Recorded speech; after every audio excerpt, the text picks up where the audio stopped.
What's going on, Sports Wars? This is Ryan with RK Outpost and GeeksandGamers.com, and Dallas Mavericks owner Mark Cuban, the guy who has been losing his mind on social media lately, doing everything he can to excuse why the NBA has had lower ratings than they have ever had in recorded history. We just saw the NBA Finals officially the worst rated ever. He loses his mind weekly on Twitter, whether it's to other verified blue check marks or random people. He is freaking out, and he got destroyed by Megyn when she asked him these questions. One, I'm not quite sure why he decided to go on, because Megyn Kelly does have a reputation for asking, some pretty serious stuff, but he went on her podcast, so kudos to him, I guess, but he came out looking like an absolute idiot.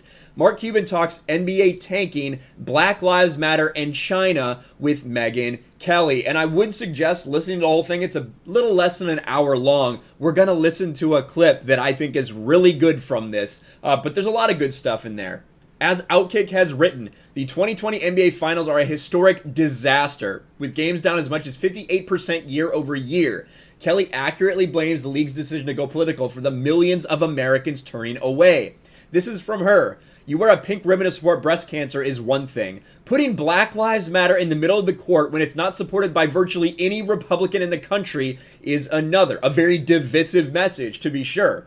Cuban then oddly asked Kelly which BLM group, and they go back and forth a little bit, right? Because Mark Cuban wants to try to separate the BLM.com, the official Black Lives Matter, from the movement itself. And of course, although they are separate things, they represent basically the same thing. And Megyn Kelly holds his feet to the fire on that. To pretend BLM.com or otherwise is not about defunding the police is dishonest. The basketball players have made it clear that they support that. And Mark Cuban, of course, tries to spin around and said, well, they never exactly said precisely that as an NBA, but they do let the players speak for them, and we know exactly what all these players are saying, and they are supported by the NBA. And they have fully embraced BLM, and as Cuban tries to say that no one was speaking for Black Lives Matter that wanted to defund the police, but Megyn Kelly says the co-founder was on TV saying we should abolish law enforcement. So right there, Megyn Kelly does blow him out of the water.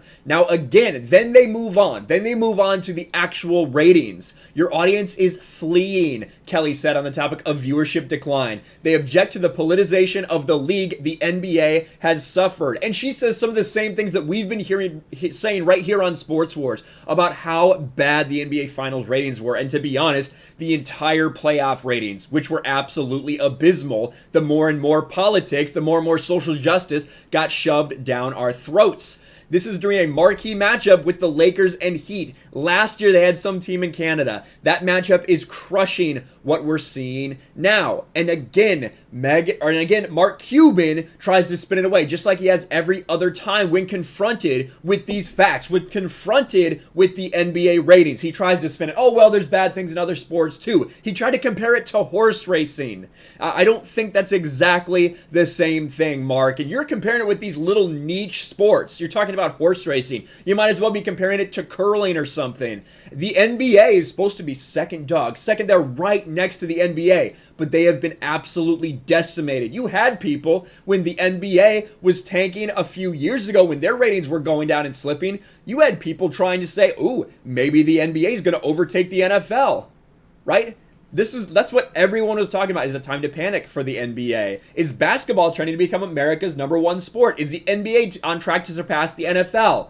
But now you say, well, it's just a niche sport. That's what you're trying to say, but it doesn't work that way. These ratings should have been ridiculous for the Lakers with LeBron James, the face of the NBA, on the year that Kobe Bryant died. But no one was tuning in because they left due to the social justice. Now they get into China, and I really want you guys to listen to this part. This is the clip, because we have all talked about the NBA in China. We've talked about Mark Cuban and his refusal to condemn the NBA's relationship with China. Now, to be very clear, I don't have a problem buying things from China. I'm sure I own a lot of things that are from China. But there's a hypocrisy involved. When you say we have to stand for every injustice, that no injustice will go unnoticed, we have to speak about that. It's our responsibility. But then one person says something about China and you shut them down, and you refuse to hold China accountable for the same things you're trying to say is happening here. Let's take a listen to this. So you tell me whether the NBA needs to get more vocal in condemning what we're now seeing there, which is an ethnic cleansing of a minority Muslim group known as the Uyghurs. 1 million or more are being held against their will right now, men, women, and children facing torture, forced labor, physical and sex abuse, coercive population control, forced abortion, forced sterilizations. And the question remains, why won't you and the NBA explicitly condemn that? Sounds a lot different than the, 13 black people that were shot by the police, whether justly or not, last year, doesn't it? I feel like that sounds a little more serious, but maybe that's just me. Let's see what Mark Cuban says, or rather, doesn't say, because he spins.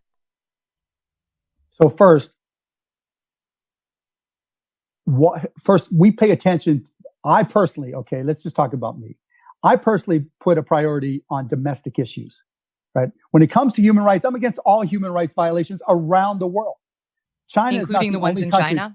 China is not the only country with human rights violations. Right, but including the ones in China, you're against their human rights violations? I'm against all human rights violations. Including China, Mark? Yes, including China. Any human rights violations anywhere are wrong. Okay? Okay. Now, what do we do about them? That's the problem. Right? So the first thing you do, you say, okay, there's people. Now, from this point on, he proceeds to essentially not answer the question, continue to spin, will not answer Megyn Kelly and what she has to say. You can see some of the transcripts here.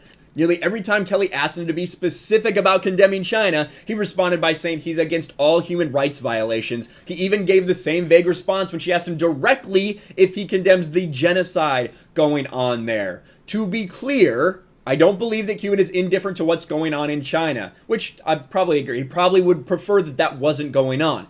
However, he's putting business ahead of human rights. China, quote, is a customer of ours, he said to Kelly, and I'm okay with doing business with China. And there you have it from Mark Cuban. Credit to Megyn Kelly for holding his feet to the fire and absolutely making him look like an idiot.